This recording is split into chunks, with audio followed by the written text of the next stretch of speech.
obchod a výroba sú väčšiny nepriatelia. Ako jediná v Európe to dokázala vyrobiť tak rýchlo, ako nikto iný. Človek zle plánuje, alebo sa toho boja, alebo to nechcú, alebo sú leniví. Měli firmu beze směru a vedení v rozkladu.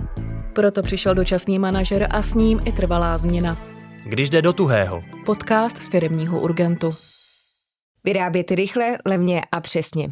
Jaké to je, když klienti očekávají dodávky včera, ale naše kapacity už nestačí. O tom si budu dnes povídat v podcastu Když jde do tuhého, podcast firemního Urgentu s Dušanem Zajkem. Dušane, krásný den. Pozdravujem vás. Dušane, vy jste senior interim manažer pro JPF. Jak dlouho vůbec působíte v JPF a kde konkrétně, v jakých oblastech? V JPF-ke som rok a pol a pôsobím na Slovensku, teda ako ste povedal, ako senior interim manažer. Ten môj hlavný záber je v podstate všetky firmy, ktoré potrebujú našu pomoc s tým, že v úvodzovkách najradšej mám firmy výrobné, výrobno-obchodné, menej sa potom sústredím na firmy, ktoré sú v oblasti e-commerce alebo e-shopy. Skôr väčšie firmy, stredné, kde naozaj je tá výroba, alebo tam je niečo, čo človek si vie v úvodzovkách naozaj chytiť a tých procesov je tam viac, ktoré sa dajú podľa mňa zlepšiť. Je tam, ako sa to hovorí, viac práce. Když mluvíte o výrobě, můžete nám dát příklady firem, o kterým jste už pomohlo, co konkrétně vyráběli? V tomto je tá JPF-ka pekná, že naozaj, keď sa teda bavíme vyslovene o výrobných firmách, tak celkovo to portfólio toho, čo vyrábajú, je strašne široké. To znamená, že JPF-ka je naozaj firma, ktorá dokáže pomôcť firme, ktorá vyrába od topánok až po strojárske veľké zariadenia. To znamená, že v závislosti od procesov. My sledujeme procesy, ako sú nastavené vo firmách a podľa toho potom určujeme nejaký ďalší smer. To znamená, že vyslovene tá výhoda, ktorú máme, je to, že vieme pomôcť takmer akejkoľvek firme, v závislosti skôr potom od toho, aká je tá firma veľká. To znamená, že koľko má zamestnancov, aký má obrat, od tohto sa to celé nejakým spôsobom odvíja a to určuje ten smer tomu, že ako sa k tým procesom potom postaviť. Dušene, my dneska si společně budeme povídat o tématu výroba v rytmu just in time. Co to vůbec znamená termín just in time? Just in time by som povedal, že je koncept, ktorý je veľmi široký. Ten koncept už x rokov dozadu vznikol v Japonsku. Je to dosť do veľkej miery spojené s tzv. Toyota Production System alebo TPS. A just in time v tom pravom slova zmysle znamená dodávku včas, dodávku presne, veľmi rýchlo. Čo je taká poučkoidná vec, čo sa týka just in time. Realita znamená to, že naozaj obnáša to predovšetkým nastavenie systému vo vnútri firmy, predovšetkým čo sa týka nejakých medzioperačných činností a čo sa týka dodávok materiálu a zásobovania. A v tom širšom kontexte je to taktiež veľmi dôležité povedať, je to aj prepojenie potom na supply chain alebo na dodávateľský reťazec, pretože keď sa bavíme vyslovene o tom, a poviem, že japonskom štýle just in time, tak tam je to o tom, že tento systém je veľmi dobre uplatniteľný. Dám príklad, priemyselný park, kde je nejaká veľká automobilka, ktorá vyslovene skladá diely až po odhotové auto, ale hneď vedľa v susedstve je fabrika, do ktorej prídu plechy, ktoré sa len nejako upravia povrchovo a idú do lisovne. To znamená, že celý ten chod od základného materiálu až po to, ako vyjde auto, je sústredené v nejakom napríklad priemyselnom parku, čiže v nejakom okruhu pár kilometrov, pretože ak to tak nie je, potom môžu vznikať problémy. V tomto Slovensko by som povedal, že je celkom zaujímavá lokalita, pretože máme tu niekoľko automobiliek. Automobilky, ktoré majú takto vyriešené dodávateľské reťazce, že naozaj veľmi v blízkosti sú subdodávateľia tých základných súčiastok. A tam je to možné. Tam naozaj ten just in time sa dá nastaviť. To je taký ten pozitívny extrém tohto pojmu just in time. Na druhej strane, taký extrémny prípad sú potom firmy, ktoré sú veľmi maličké, nemusia mať vôbec nastavené dobré procesy, nemusia nejakým spôsobom byť ani kvalitné. Mám aj takúto skúsenosť s jednou firmou, ktorá vyslovene fungovala na just in time takým spôsobom, že bola pre tých zákazníkov zaujímavá z toho dôvodu, že ako jediná v Európe to dokázala vyrobiť tak rýchlo ako nikto iný. nemala až tak dobre nastavené procesy, nemala až takú vysokú kvalitu tej produkcie, ako mali možno konkurenti, ktorí to robili vo väčšom a mali lepšie know-how a lepšie technológie, ale dokázali to urobiť rýchlejšie. A práve preto mali ten trh. Myslíte si, že teda rychlost je někdy možná tou největší výhodou i oproti kvalitě? Může to tak být? Hovorí sa, že kvalita na prvom mieste. Ja by som povedal, že dnes žijeme v takej dobe, že tá kvalita už je v úvodzovkách nejaký štandard. Samozrejme sú rôzne úrovne tej kvality, aj toho, že aký servis to potom obnáša voči zákazníkovi, ale rýchlosť určite rozhoduje. Jednoznačne rozhoduje taktiež rýchlosť. Je na firmy, které vyrábí a které neposkytují služby, větší tlak? Ja by som povedal, že ten tlak je na každé odvetvie. Vidíme to u zákazníkov, či je to naozaj firma, ktorá má len obchod, to znamená, že niečo kúpi s nejakou maržou ďalej predá, alebo sú to aj firmy výrobné, ten tlak je všade. Len u tej výrobnej firmy sa to možno trochu viac komplikuje, pretože ako som hovoril, je tam viac toho aj pre nás ako interim manažerov, čo robiť, pretože tie procesy sú dlhšie, naozaj, keď tam majú byť ľudia, ktorí niečo vyrábajú, vie sa to tam zamotať. To znamená, že tam je viac priestoru na chybu, ale zároveň aj viac priestoru na to, aby sa dali nastavovať procesy. To, co si já ale dokážu představit, je, že přeci jenom firma, která vyrábí určité komponenty a na kterou je třeba závislá další jiná firma, která potom dá dohromady výsledný produkt, tak je pořád závislá na trhu, protože já neustále čekám na to, než mi dojde materiál, abych mohla něco vyrobit. Takže jsme vůbec na tom, jak trh v tu chvíli funguje a jaké jsou třeba externí podmínky, velmi závislí. Není to kvůli tomu více stresující prostředí? Je. Preto Just in Time podľa mňa je systém, ktorý je extrémne citlivý práve na externé prostredie. Ja dám jeden príklad, veľmi čerstvý, ktorý je relatívne z môjho okolia. Je to taktiež nejaký priemyselný park, kde je Jaguar Land Rover automobilka. Je to verejná informácia, takže môžem to kľudne povedať. Tam sa nedávno stalo to, že došlo k nejakému hackerskému útoku na interný systém v tej spoločnosti a tá spoločnosť, ktorá má 5000 zamestnancov a vyrába kľudne od 300 do 400 tisíc aut ročne, čiže je to obrovská fabrika, ktorá má popri sebe naozaj v tom priemyselnom parku ešte kopu ďalších subdodávateľov, tak na 2 mesiace zastavili výrobu, pretože neboli schopní vyrábať. To znamená, že teraz čo? Nejde produkcia, všetko sa zastavilo. Úplne všetko. Aj tie auta, ktoré boli vyrobené, tak nevedel nikto, kde sú, do akej krajiny ide, kto je objednávateľ, bol to totálny chaos. A samozrejme, že tým pádom, že sa to stalo v tejto automobilke, tak to ochromilo aj všetkých ostatných okolo. Pretože v podstate museli zastaviť výrobu aj oni. Samozrejme v nejakom meritku. Nebolo to zo dňa na deň, ale naozaj ich to brutálne ovplyvnilo.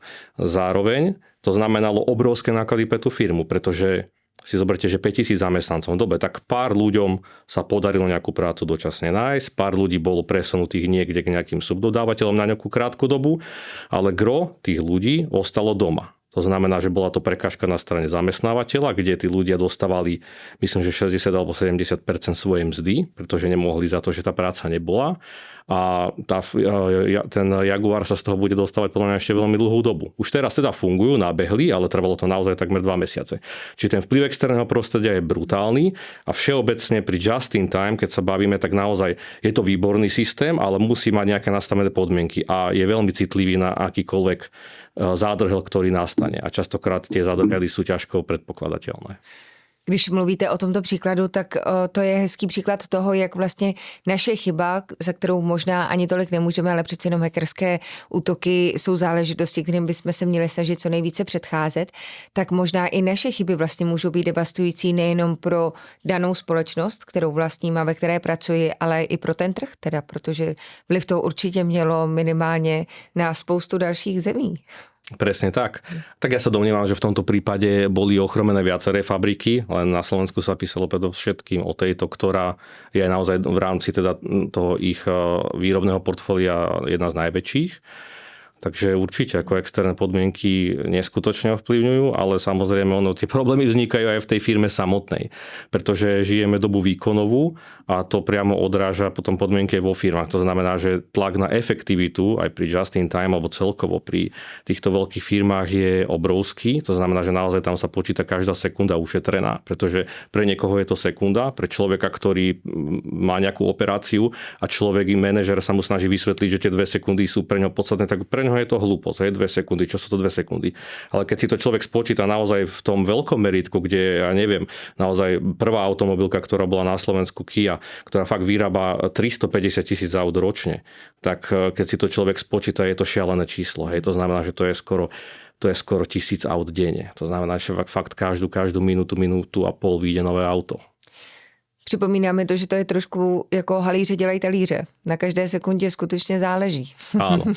No to je ten just in time v tých veľkých firmách.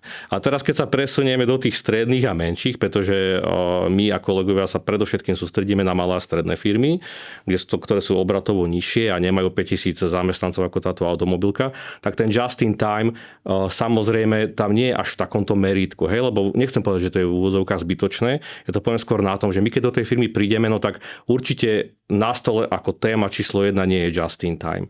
Pretože práve my prichádzame do firiem, kde sú úplne ide ohniska, musíme sa zaberať inými problémami, ale keď si to človek transformuje, tak naozaj ten just in time my sa snažíme do tej firmy nejakým spôsobom implementovať v takej tej rozumnej miere, hej, zdravým sedliackým rozumom.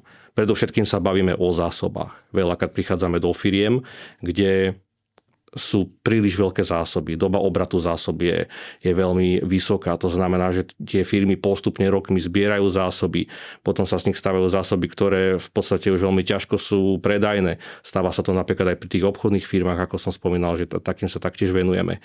No a do istého momentu to funguje. Od určitého času sa potom stane to, že sa napríklad tie produkty stanú už nezaujímavé pre trh. Oni sú síce stále funkčné, ale už sú novšie, nikto ich už nechce a zrazu potom na sklade ostávajú také, my to nazývame, že ležiaky.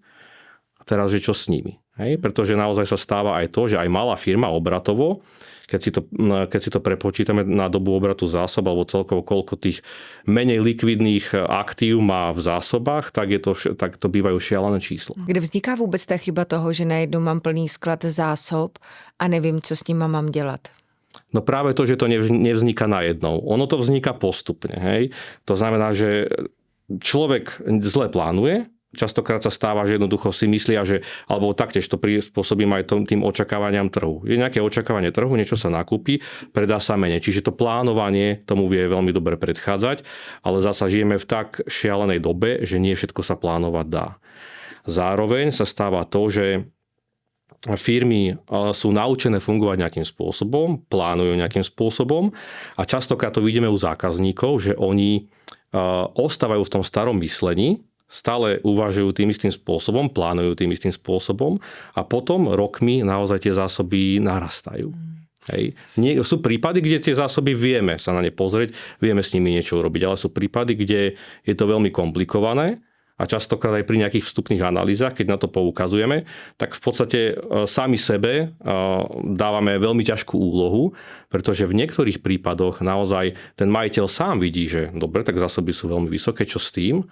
Rozprávame sa o tom a on očakáva, že príde interiér manažér, ktorý si tam sadne v pondelok a v piatok sú zásoby o polovicu menšie. Presne tak. Máte zkušenost s tím, že jste někdy přišel do výroby a zjistil jste, že nemají implementovaný žádný systém, který by je upozorňoval na to, jak jsou vůbec na tom se zásobami, jak v tu chvíli si stojí objednávky, prostě to měli, řekněme, trošku punkově, takže něco tady máme, něco nemáme a vždycky, když je potřeba, tak to nějak vyřešíme. Tak stáva sa to veľmi často. Systémy firmy zvyčajne majú, ale nevenujú tomu veľkú pozornosť. Po väčšine to funguje skôr tým spôsobom, že len prídeme do firmy a tie zásoby sú len nejaké číslo. Čiže majú nejaké číslo, majú predstavu účtovnú, koľko tie zásoby sú a tam sa dá potom ľahko vypočítať, či to podľa skúsenosti alebo s nejakým benchmarkingom z inej spoločnosti je veľa alebo málo, alebo už len zo skúsenosti, alebo pomerom k tržbám alebo k nejakému inému potom aktívu. Toto vieme urobiť.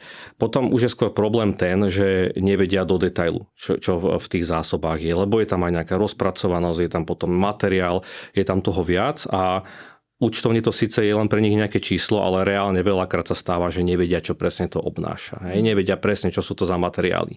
Málo ktorá firma má tak veľmi dobre vybudovaný systém, že hneď mi vie povedať, že dobre, tak týchto 30 000 eur, ktoré sú tu v tejto položke, kde sú, poďme ich ukázať na sklade. Nie každý to vie. Je jeden z vašich prvních kroků, když jdete do výroby, tak si hnedka zjišťujete, jaký systém používají a jaký ten proces vůbec zatím stojí? Je to pro vás to meritum? Nie je, beriem to tak komplexne, alebo celkovo, keď prichádzame do výrobných firiem, tak pozeráme celý proces. A nie len výrobný, ale na to naväzujúce procesy zasa v administratíve, čiže aj ten spôsob, akým fungujeme, alebo ako vlastne pristupujeme k zákazníkom, je ten, že snažíme sa nájsť tú previazanosť medzi všetkými procesmi. Ale samozrejme prechádzame akákoľvek výrobná firma, keď prichádzame na tzv. Vstupnú analýzu, ktorá je takým predpočiatkom spolupráce, tak si tú výrobu pozrieme a človek už z tej skúsenosti z iných firiem už na prvý pohľad vidí, že či to asi dobre je alebo nie je, čo môže očakávať, a potom keď si vypýtame od majiteľov alebo od manažmentu podklady k tomu a vidíme to reálne v číslach, tak potom sa väčšinou stáva, že to, čo sme reálne na oko na prvý pohľad videli, tak tie čísla to ukazujú, že to tak tak to potvrdili. Mm-hmm. Dušan, jak potom probíhá implementace nového systému, který má podchytit výrobu? Přichází od zaměstnanců v tu chvíli, řekněme, nějaký vzdor, protože se nechtějí učit něčeho nového a třeba se bojí, že se to nenaučí a přeci jenom to nějakým způsobem doteďka takhle fungovalo, tak proč by to nemohlo fungovat dál? Tak čemu v tu chvíli čelíte? No tak čelíme presne tej poslednej vete, ktorú ste povedali. Tak to tu máme teraz 20 rokov, tak na čo by sme to menili, však to funguje dobre. Ľudia majú naozaj všeobecne averziu voči zmenám, takmer každý, dokonca aj tí, ktorí hovoria, že zmeny chcú, tak častokrát to hovoria, ale keď reálne príde k tomu, že na niečo skutočne zmeniť majú, tak to neurobia, alebo sa toho boja, alebo to nechcú, alebo sú leniví. To znamená, že presvedčiť niekoho k zmene je veľmi ťažké. To zo zásady platí a zmeniť systém vo výrobe alebo proste proces, ktorým sledujeme, to je jedno, teda zásoby, rozpracovanosť, celkové časy jednotlivých operácií. To všetko sa dá, ale taktiež to nie je vyslovene prvá vec, ktorú vo firme robíme, pretože my nejaký čas potrebujeme na to, aby sme dokonale poznali ten proces. A na to istý čas samozrejme človek potrebuje a hlavne, keď prichádzame do firmy, kde tie dáta nie sú o tej výrobe častokrát žiadne, tak my si potrebujeme ten obraz najprv urobiť. A potom áno, prichádza naozaj fáza, kedy si povieme, dobre, tak poďme to sledovať, poďme sledovať efektivitu, poďme len jednoducho, selským rozumom si spočítať, koľko trvá jednotlivá operácia a nebodaj na to potom nadviazať napríklad aj progresívne odmeňovanie vo výrobe, tak ľudia idú do vývrtky. Takmer vždy. Selský rozum zdá se být často zachráncem v určitých situacích. Áno, selský rozum určite jednoznačne. Pojďme se podívat ještě přímo dovnitř do firmy. Nevzniká někdy, řekněme, i crash v tom, že často spolu nekomunikují obchod a výroba? Keď to poviem tak úplne škaredo, tak obchod a výroba sú väčšiní nepriatelia, pretože málo kedy sa stáva, že to je vyslovene v jednej línii. Bude veľa toho vo výrobe, alebo zasa na obchode. To znamená, že častokrát sú tam doťahovania. Ono naozaj, komunikácia býva nastavená nejakým spôsobom, vždy je čo zlepšovať. Nejakým spôsobom tá komunikácia vo firmách, kde napríklad aj ja mám skúsenosť, tak fungovala. Skôr je to o tom, že potom, keď ideme do tých detailov, do tých naozaj podrobných informácií, ktoré napríklad tá výroba má mať, ktoré má dostať od obchodu, tam už to potom pokulháva. Co předávání viny potom z jedné strany na druhou? Za to můžou oni, ne, za to můžou oni. A jak v tu chvíli vy to řešíte? Treba nastaviť proces, ktorý to vyrieši, ale to zasa je veľmi nádlho. Najprv treba s tými ľuďmi si sadnúť a veľakrát to je o tom, že vykomunikovať tie veci medzi nimi, pretože to sú častokrát veci, ktoré narastajú počas kľudne aj rokov a to už potom prechádza do takých hlbokých nezhod medzi tými oddeleniami, že to naozaj býva problém. Máte, Dušane, i zkušenost s tím, kdy výroba nestíhala. Skutečně jejich kapacity nebyly naplněny, ale byly přes. A přesto majitelé nebo top manažeři ve firmách nutili, ať dál se vyrábí, že se musí odbavovat dodávky, a že už to není just in time, ale že už jsou dávno po termínech a všechno musí frčet, co nejrychleji to půjde. Tak áno, stáva sa to. Tu je potom otázka, že čo je to plná kapacita, pretože ľudia majú tendenciu tvrdiť vždy, že idú naplno, že idú na plné obrátky, že kapacita je proste na 100% a častokrát to tak nie je. To znamená, že lebo ľudia sa častokrát sťažujú naozaj na to, že sú extrémne vyťažení a troška im zmeníte systém a môže to byť lepšie. Alebo aj horšie, keď človek netrafí.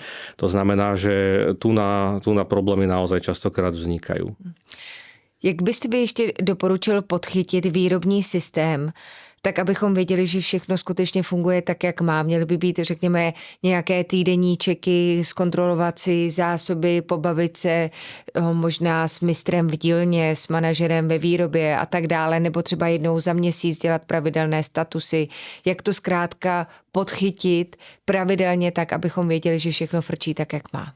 No častokrát prichádzame do firiem, kde nie je ani len výrobná porada. A sú to veľakrát aj firmy, kde sa vyrábajú veľké veci, veľké zákazky.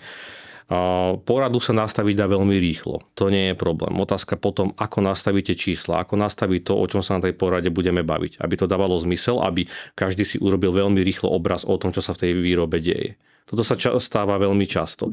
Ale ešte k tej otázke, ja to prepojím aj s tým, čo ste sa pýtala predtým. Naozaj, že veľakrát ten tlak aj od tých majiteľov je brutálny na tú výrobu a keď oni idú na plné kapacity a teraz ešte majiteľi, alebo to je jedno, že manažeri prídu a povedia, že treba urobiť ešte viac, tak tí ľudia potom majú tendenciu sa seknúť a broja veľmi často. Čiže správne nastavený systém je dobrá vec, ono sa to dá krásne prepojiť aj potom s progresívnym odmeňovaním. Častokrát, keď som chodil naozaj po Slovensku aj s kolegami, vidíme mnoho výrobných firiem.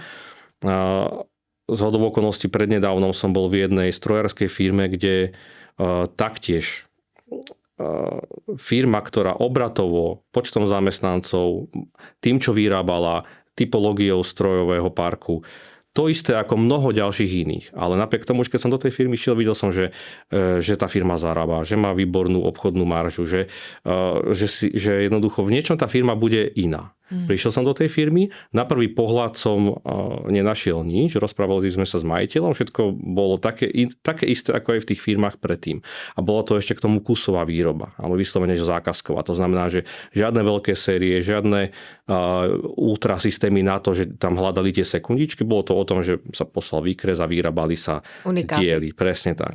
A keď som si potom tú výrobu prechádzal, tak som si všimol, napriek tomu, že to bola kusová výroba, tak každý jeden diel, všetko, čo sa vyrábalo, tak bolo na čas. Všetko bolo na výkon v tej firme. Čo je neštandard na Slovensku, častokrát sa to nerobí a obzvlášť ešte naozaj v takejto výrobe, kde sa vyrábajú aj jednokusové zákazky. To znamená v podstate to, že človek, ktorý sedí za strojom a má 20 minút do konca smeny, tak môže zobrať metlu, môže začať zametať, tváriť sa, že niečo ešte robí, alebo že si nastavuje stroj a tých 20 minút stratí, alebo tých 20 minút vie, že si vie privyrobiť, tak to využije na to, aby si ohruboval nejaký výrobok, aby si nachystal ten diel na to, že ráno, keď príde, tak ho má spravený oveľa skôr. To znamená, že a tu sú tie sekundy, tu sú práve tie časy, keď to takto nastavené nie je, tak si povieme, tak 15 minút hore dole, hej. Ale keď ten človek má a je v tom systéme takto naučený žiť, a všetci ostatní kolegovia to majú rovnako, tak oni potom naozaj k tomu pristupujú inak a v týchto detailoch sa to potom skrýva, pretože tá firma nakoniec zarábala práve kvôli tomuto. Co si budem, vždycky je to o detailech. Na detailech záleží. Je to tak? Mám pro vás ještě otázku a tak nějak tuším, že mi řeknete, že na ní nelze úplně takhle jednosměrně odpovědět, ale přeci jenom všímáte si, že ve výrobním průmyslu jsou často náročnější klienti nebo manažeři ve firmách? Zasa žijeme v dobe výkonovej a veľakrát sa stáva a máme naozaj bohaté skúsenosti v tom, že zákazníci tlačia veľmi veľa a prenechávajú veľkú časť aj rizika na dodávateľovi alebo na tej firme, na nejakej výrobnej. To znamená, že poviem príklad zasa z praxe, firma strojárska veľká, ktorá vyrábala naozaj obrovské diely do energetického priemyslu, tak fungovala na tom, že dodávala súčiastku za kľudne 1 000 000 eur, čiže vôbec nie nejaký malý diel.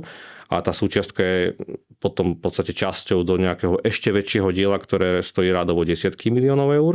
A oni naozaj všetko, čo sa dalo, všetky tie rizika spojené s tým, ako sa to transportuje, ak sa to náhodou vyrobí skôr, že všetky tie rizika a všetky náklady navyše spojené s tým, aby to prišlo na čas, bolo na strane toho dodávateľa. A naozaj sa to ešte aj vyrábalo za v úvodzovkách 2-3% nejakej hrubé marže.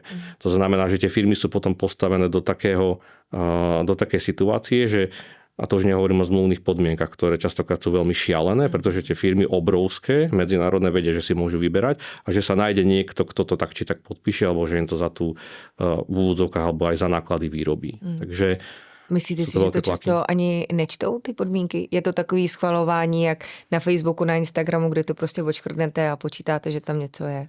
No, ak je to takto, tak je to potom prúšvih, ale stáva sa to. A ja mám skúsenosť, pretože sme chceli dodávať do jednej firmy, kde poslali takýto šanón, že naštudujte si.